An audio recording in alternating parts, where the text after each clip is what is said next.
Sustatzea da, eta horrekin batera ongi pasatzea ere. Tailerra honkin bilatzen dena da, umeek eskolaz gain euskara haien aisialdearekin lotzea.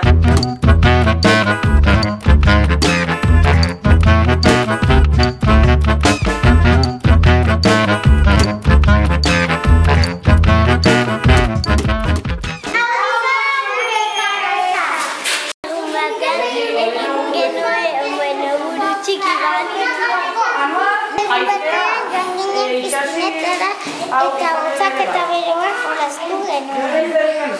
Talde bat aurkitu behar zuen beste taldearen altxorra eta bestea berdina.